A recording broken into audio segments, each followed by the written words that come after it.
Hello दोस्तों, welcome to my channel H D R programming classes. तो आज हमारा पाइथन प्रोग्रामिंग बेसिक कोर्स का डे नंबर 7 है, जहाँ पे हम आज करेंगे सिंटेक्स इन पाइथन का फोर्थ नंबर, जो कि है हमारा मल्टी लाइन सेगमेंट्स, जो कि हमारा इन की तरह बहुत ज़्यादा ही छोटा है।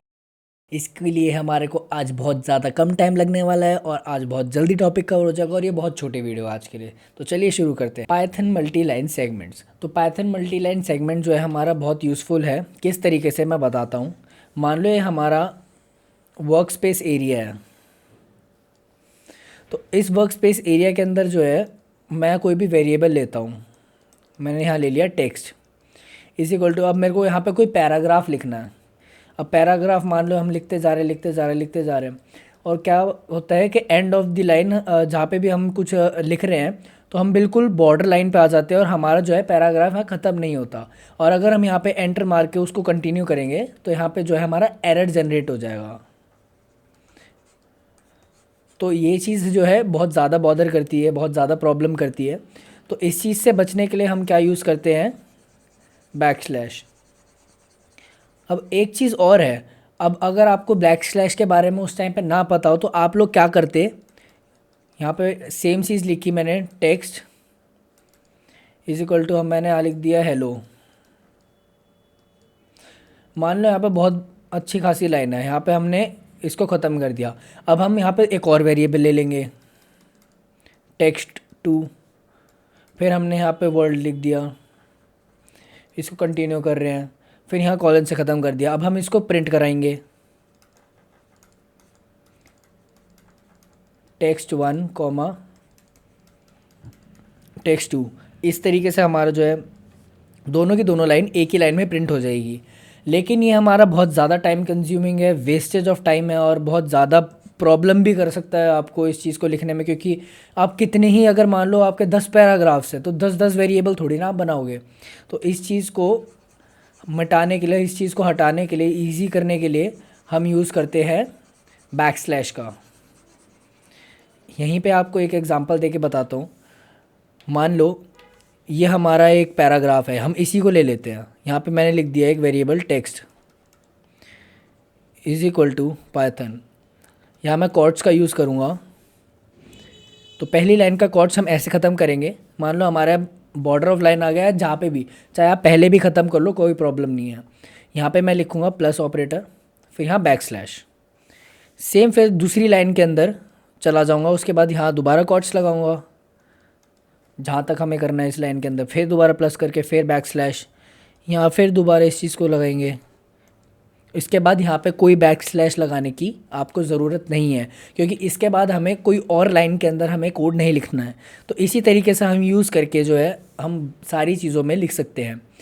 सेकेंड पॉइंट जो है सेगमेंट्स, जैसे कि हमारा सेगमेंट जो है कंटेनिंग विद दी ब्रैकेट्स, जो है हमारे करली ब्रैकेट्स जो है, और हमारे ये सर्कुलर ब्रैकेट्स जो है, अगर हम इसके अंदर, जैसे हमारी लिस्ट है, टपल है, डिक्शनरीज़ है, इनके लिए हमारे को बैक स्लैश करने की कोई ज़रूरत नहीं है। अगर आपकी स्टेटमेंट इस तरीके से है, मान लो लिस्ट इज इक्वल टू, यहाँ से हमारा शुरू होता है एप्पल, बनाना।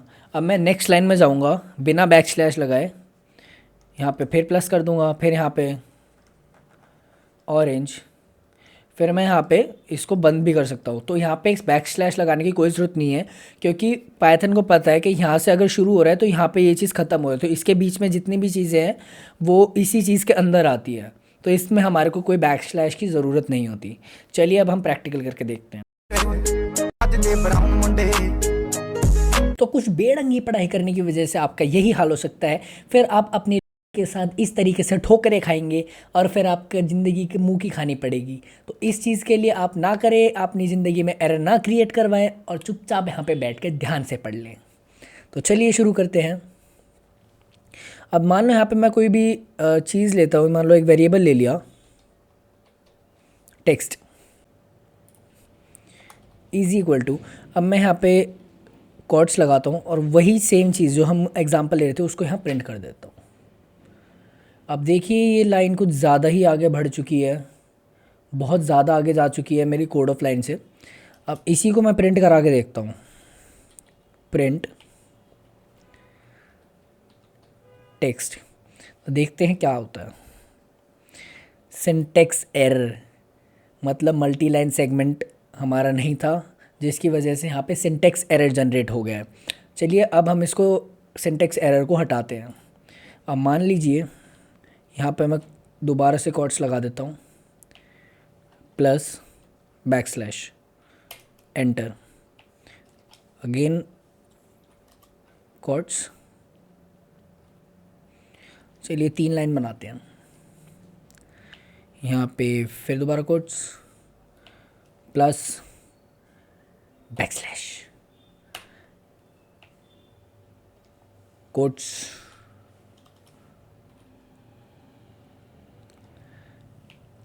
तो अब जो है हमारे यहाँ पे 3 लाइन क्रिएट हो चुकी है, जिसके अंदर हमने प्लस और बैकस्लैश का यूज़ किया है। और लास्ट वाली लाइन में जो है हमने बैकस्लैश का यूज़ नहीं किया है, क्योंकि हमारी स्टेटमेंट जो थी यहीं तक ख़त्म हो गई है। तो चलिए अब हम इसको प्रिंट करा के देखते हैं। देखोगे तो नीचे, एक बार मैं पेन निकाल लेता हूँ।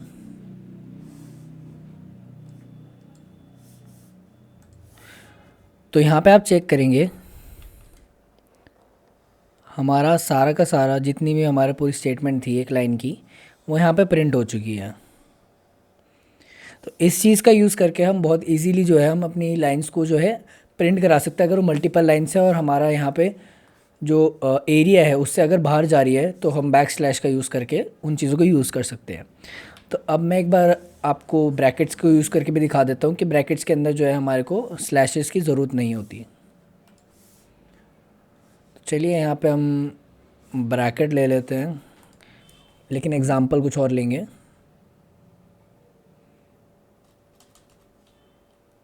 क्योंकि ये लिस्ट है, हम इसमें लिस्ट ऑफ ऑब्जेक्ट्स बना सकते हैं।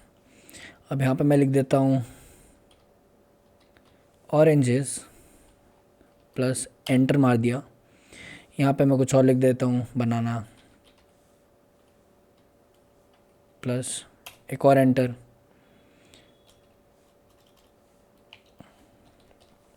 Apple. So let's print the text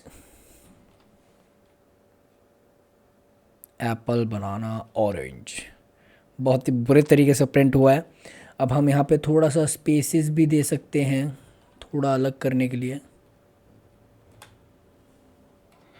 ताकि अच्छे से दिखे। देखिए एप्पल ऑरेंज बनाना, ये सारी चीज़ें जो हमारी प्रिंट हो चुकी है।